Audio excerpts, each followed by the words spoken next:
Lebih afdal di sisi Allah, pahalanya lebih besar kalau teman-teman sekalian meminta kepada Allah nikmat yang sedang ada.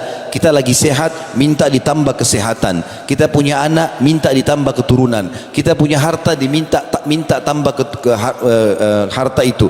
Kita punya harta, minta ditambah harta. Kita minta apa sajalah.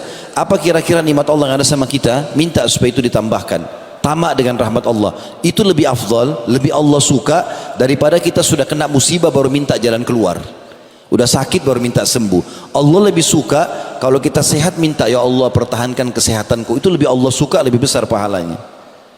Kenapa saya sampaikan teman-teman di awal pembukaan kita? Karena banyak orang berdoa nanti kalau sakit saja, berdoa nanti kalau dia lagi bangkrut usaha, berdoa kalau lagi hadapi masalah. Padahal sebenarnya tetap lebih afdal dia menyampaikan doanya pada saat dia sedang dalam keadaan sehat, lagi kaya, lagi banyak semua fasilitasnya. Justru itu puncaknya. Sayangnya banyak sekali orang di antara kita teman-teman sekalian, contoh kalau dia sakit, apa yang dia lakukan kalau dia sakit? Pergi ke dokter A, dok tolong saya mau sembuh, obatnya apa? Ini obat ini. Belum sembuh, datangi ke dokter, dok kenapa ini saya belum sembuh, obat apa lagi? Atau kadang-kadang pergi berobat ke dokter yang berbeda, rumah sakit yang berbeda, tapi subhanallah nggak pernah lisannya sedikit pun berdoa kepada Allah. Allah dijadikan oleh dia nomor 30 dalam kehidupannya. Kalau semua dokter, 5-6 dokter yang dia berobat sudah mentok, nggak ada yang bisa lagi memberikan dia solusi, baru dia sholat tahajud. Kenapa enggak dari awal sebelum berdoa, sebelum ke dokter berdoa dulu, ya Allah jadikan dokter ini penyebab saya sembuh. Allah jadikan dokter itu dan obatnya penyebab kita sembuh. Walaupun obatnya sederhana. Berapa banyak subhanallah orang hanya minum air hangat sembuh, orang hanya minum teh, minum jahe, makan apalah ya sembuh. Berapa banyak orang yang berobat sampai miliaran rupiah enggak sembuh-sembuh. Ini poin yang harus digarisbawahi dalam pembukaan masalah doa ini. Allah berjanji teman-teman dengan janji yang benar, dan Allah tidak pernah pungkiri janjinya. Innallaha la yukhliful mi'ad dalam firman-Nya. Allah enggak pernah pungkiri janjinya. Dalam firman yang lain, wa man asdaqu minallahi qila. Siapa yang lebih jujur daripada Allah dalam pernyataan? Allah kekalkan dalam Al-Qur'an surah Ghafir surah nomor 40 ayat 60. Saya mengajak teman-teman kalau punya handphone, di handphonenya ada program Al-Quran, dibuka supaya direnungi ayat ini. Dan banyak ayat-ayat nanti kita sebutkan, kita tadabburi sama-sama. Bermula daripada ayat ini teman-teman, surah Ghafir atau surah Mu'min juga nama lainnya ya. Surah nomor 40 ayat 60 Allah berfirman, a'udzubillahi minasyaitonir rajim, wa qala rabbukum ud'uni astajib lakum innal ladzina yastakbiruna an ibadati sayadkhuluna jahannama dakhirin. Artinya, dan Tuhanmu berseru hai Muhammad, sampaikan kepada seluruh umatmu, berdoalah kepadaku, niscaya akan ku perkenankan, pasti aku kasih. Minta apa saja aku kasih. Sesungguhnya orang-orang yang menyombongkan diri, maksudnya tidak mau berdoa, dari menyembahku, maksudnya merendah, tunduk, memohon, merengek sama Allah, maka akan masuk neraka jahanam dalam keadaan hina dina.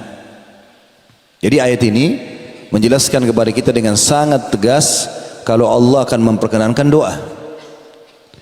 Juga dalam sabda Nabi SAW, ad-doa huwal ibadah, doa itu adalah inti ibadah.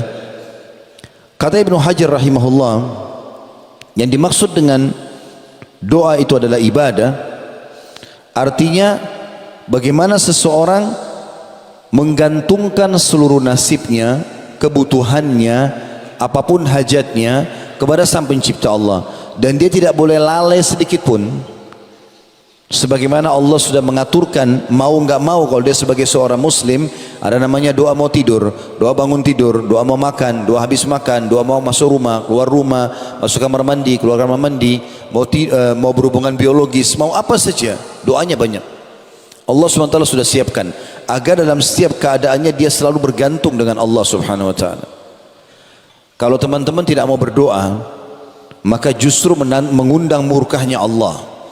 Di dalam hadis riwayat Tirmidzi, Allah marah, kata Nabi SAW, Allah murka dengan orang yang tidak berdoa kepadanya. Atau dalam riwayat lain dikatakan, atau dalam naskah yang atau tulisan yang lain, barang siapa yang tidak berdoa maka Allah akan marah padanya.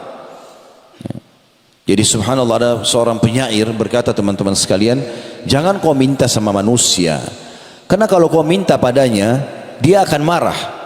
Kalau kita minta sama manusia sekali dikasih, 2 kali dikasih, 3 kali, 10 kali, dia akan marah. Tapi mintalah kepada zat Allah yang kalau kau tidak minta justru dia marah. Allah kalau kita nggak minta justru dia marah. Allah SWT murka, menganggap orang itu sombong, padahal dia butuh dengan Tuhannya. Sebagian ulama karena mengamalkan hadis ini sampai-sampai kepada hal yang kecil pun mereka minta kepada Allah. Seperti pada saat mereka mau keluar ke satu tempat tujuan, maka mereka berharap dimudahkan perjalanannya. Mereka berharap bisa menemui target yang dia inginkan, baik ketemu orang kah, membeli barang kah, apa saja, ingin makan makanan tertentu, maka dia dapatkan semua. Sampai kepada hal-hal yang kecil pun semuanya minta kepada Allah Subhanahu wa taala. Juga doa ini kalau Bapak Ibu lakukan, dia menjadi satu perbuatan yang sangat mulia dan besar sekali pahalanya. Di dalam hadis Tirmidzi juga dikatakan, kata Nabi SAW, tidak ada sesuatu yang paling mulia di sisi Allah melebihi doa.